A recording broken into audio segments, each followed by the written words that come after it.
పట్టభద్రుల ఎమ్మెల్సీ నియోజకవర్గంలో బలమైనటువంటి పోటీదారుగా నిలబడ్డారు. ఇది మొదటిసారి కాంగ్రెస్ పార్టీ ఇక్కడ బలమైనటువంటి అభ్యర్థిగా నిలబడటం. ప్రధాన పోటీ అటు కాంగ్రెస్ కి ఇటు బీఆర్ఎస్ కి మధ్యనే జరిగినట్లుగా ఓటింగ్ సరళిని బట్టి అయితే మనకి కనపడుతుంది. అయితే ఈసారి కూడా ప్రథమ ప్రాధాన్యత ఓట్లతోటి ఏ అభ్యర్థి గెలిచేటటువంటి అవకాశాలు లేవనేటటువంటి విషయం కనపడుతుంది.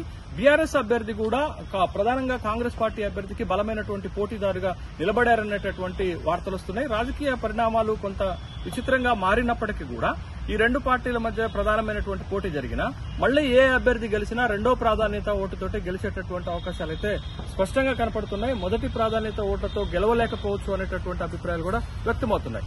ఏది ఏమైనప్పటికీ కూడా ప్రధాన పోటీ రెండు పార్టీల మధ్యనే జరిగింది. ఆ విధమైనటువంటి ఓటింగ్ సరళి మనకి కనపడింది. అయితే గత 2021 లో జరిగినటువంటి పట్టభద్రుల ఎమ్మెల్సీ ఎన్నికలలో ఇండిపెండెంట్ గా పోటీ చేసినటువంటి తీన్మార్ మల్లన్న ఈసారి కాంగ్రెస్ పార్టీ అభ్యర్థిగా పోటీ చేస్తున్నారు. ఈ ఎమ్మెల్సీ పట్టభద్రుల నియోజకవర్గ పరిధిలో 34 మంది శాసనసభ్యులుంటే 32 మంది శాసనసభ్యులు కాంగ్రెస్ పార్టీ నుండే ప్రాతినిధ్యం వహిస్తున్నారనేటటువంటి విషయాన్ని గమనించాలి. కాబట్టి కాంగ్రెస్ పార్టీ ఒక బలమైనటువంటి పార్టీకి ఎదిగినటువంటి నేపథ్యంలో ఆ బలము తీన్మార్ మల్లన్నకి కలిసి వచ్చేటటువంటి అవకాశం ఉంది. తర్వాత గత 4 ఎన్నికల్లో కూడా ఈ పట్టభద్రుల నియోజకవర్గం నుంచి బీఆర్ఎస్ గెలిచింది. కాబట్టి బీఆర్ఎస్ సంస్థాగతంగా బలంగా ఉన్నటువంటి నేపథ్యంలో ఆ బలము బీఆర్ఎస్ నుండి పోటీ చేసినటువంటి రాకేష్ రెడ్డికి కొంత కలిసి వచ్చేటటువంటి అవకాశాలు కనపడుతున్నాయి. అయితే 3 ఉమ్మడి జిల్లాల్లో అటు ఖమ్మంలో ఒక రకమైనటువంటి ఓటింగ్ జరిగింది, నల్గొండలో ఒక రకమైనటువంటి ఓటింగ్ జరిగింది, ఖమ్మంలో ఒక రకమైనటువంటి ఓటింగ్ జరిగింది.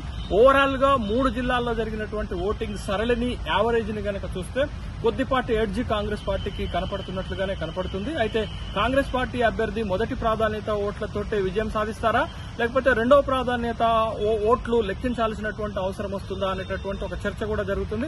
అయితే రెండో ప్రాధాన్యత ఓట్లలో బీఆర్ఎస్ పార్టీ నుంచి నిలబడినటువంటి రాకేష్ రెడ్డికి ఎక్కువగా ఓట్లు పడినట్లు ఉన్న సమాచారం కూడా ఉన్నటువంటి నేపథ్యంలో మొదటి ప్రాధాన్యత ఓట్లలో కాంగ్రెస్ పార్టీ అభ్యర్థికి అడ్వాంటేజ్ ఉంటే రెండో ప్రాధాన్యత ఓట్లలో బీఆర్ఎస్ అభ్యర్థి రాకేష్ రెడ్డికి ఎక్కువ అవకాశాలు అనుకూలత ఉన్నటువంటి నేపథ్యంలో ఎవరు గెలిచినా రెండో ప్రాధాన్యత ఓట్ల లెక్కింపు అవసరమవుతుందనేటటువంటి అభిప్రాయాలు కూడా వ్యక్తమవుతున్నాయి.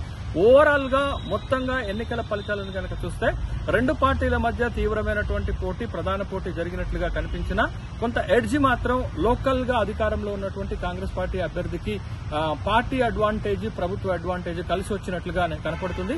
ఎవరు గెలిచినా కొద్దిపాటి ఓట్ల తేడాతోటే గెలిచేటటువంటి అవకాశాలు అయితే కనపడుతున్నాయి.